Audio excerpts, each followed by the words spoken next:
All right, so I'm going to kind of go over like technology hardware because there's a lot of them, and there's not necessarily the, one of them is not the perfect solve all for everything.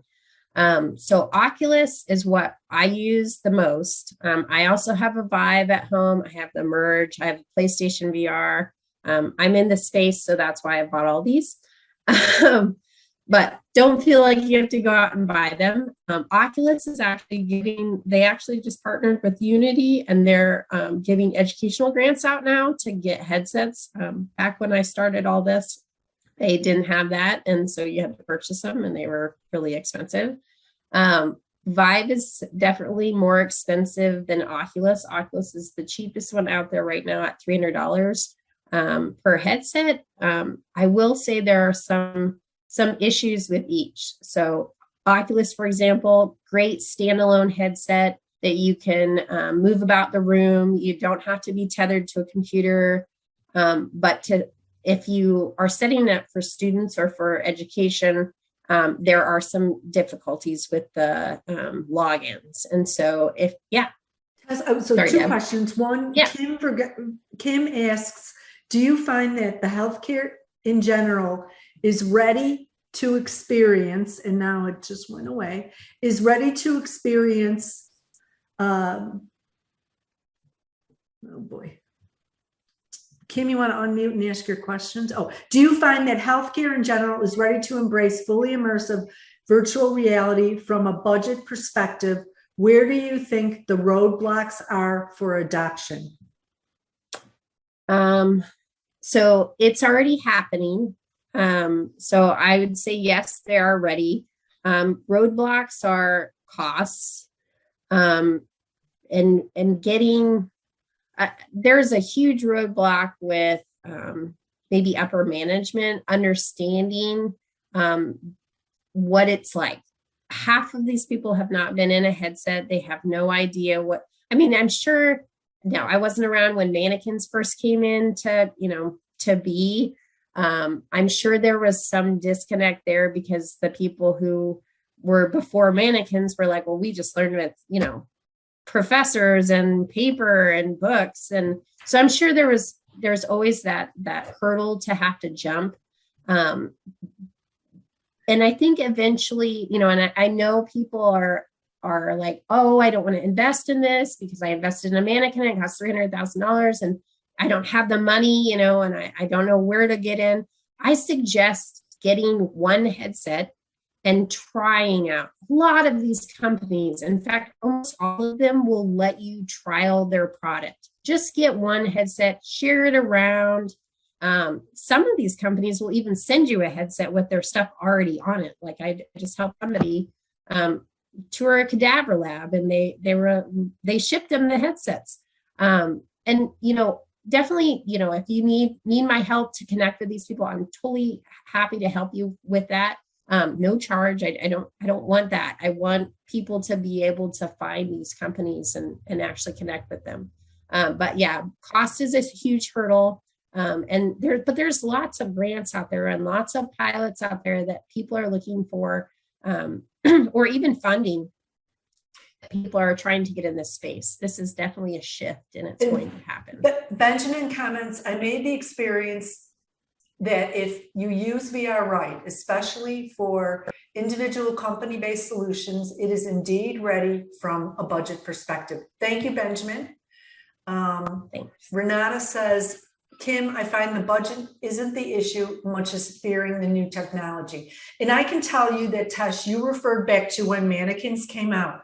I was in that bucket. I was in that group. And I remember thinking in my head, this mannequin is going to know more than I know. And it's going to figure out all my weaknesses, and I'm going to be exposed. That was the actual fear that I had in my mind. And until I really embraced it and learned about it, how much it could do. And so I'm sure that this technology is kind of where that was. And that was probably in the 90s. I also am curious about Apple products. Does Apple products have anything on the market at this point? No. So I believe in 2023 to 2024, they'll come out with their headset. It'll be an augmented headset, or so the word on the street is it's augmented. My guess, it will match with your phone, or you won't have to have a phone. You'll just have the headset. I'm not super thrilled with that unless it looks like actual glasses and, I don't have to wear a fully face ski mask. Nobody wants to walk around with that on their face. These headsets even have pressure on your face, and you shouldn't wear them very long. I've worn them for up to 4 hours, up to 8 hours. I don't recommend that. You really should be in a simulation for 20 minutes, and then you should take the headset off. Otherwise, you do get goggle, like face mask, kind of indentations on your face. So it's just not ideal for that kind of thing to be on your face that long. Plus, who knows what it's going to do to our vision. So does that answer your question? Okay. So there are lots of different headsets.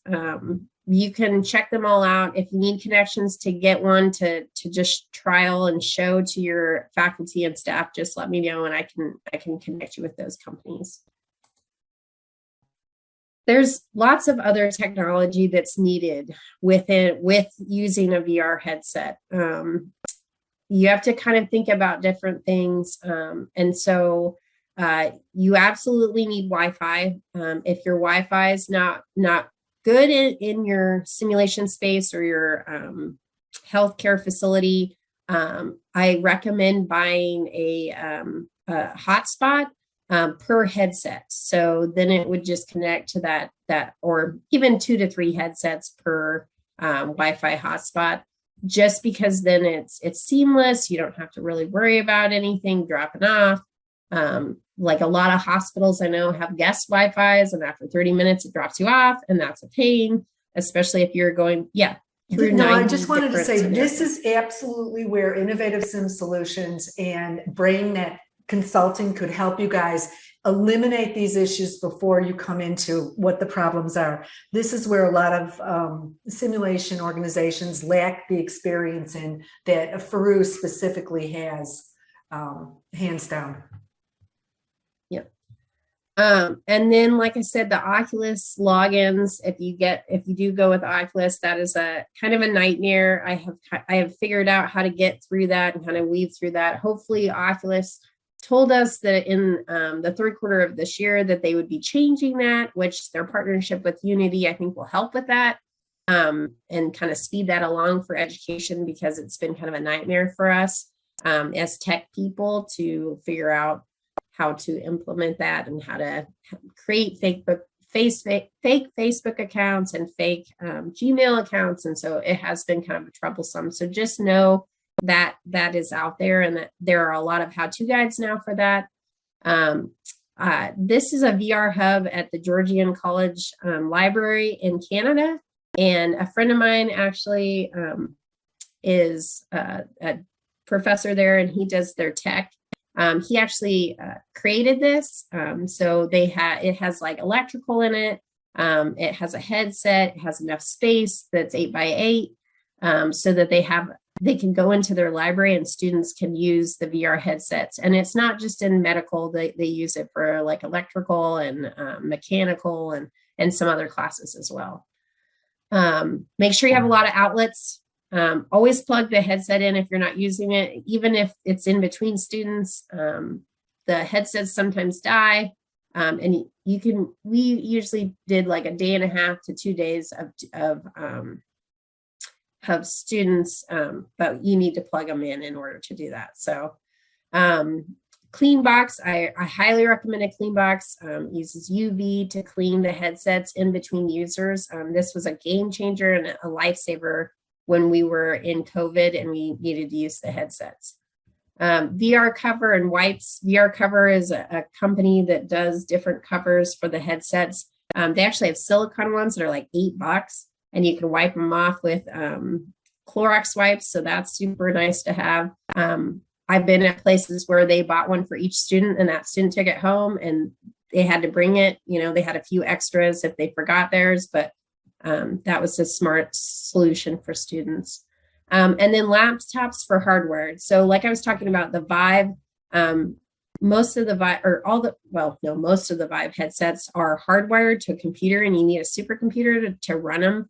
Right now, supercomputers are backed up and they're not for sale. So you have to really consider that. They're like $3,000 to $5,000 for a gaming laptop that you would need to run some of these headsets. So just be aware that that's expensive, and that's something else that you will have to have in order to run these other kinds of headsets other than the Oculus. You can also run the Oculus with a laptop, but I don't recommend it just because everything's already in their headset.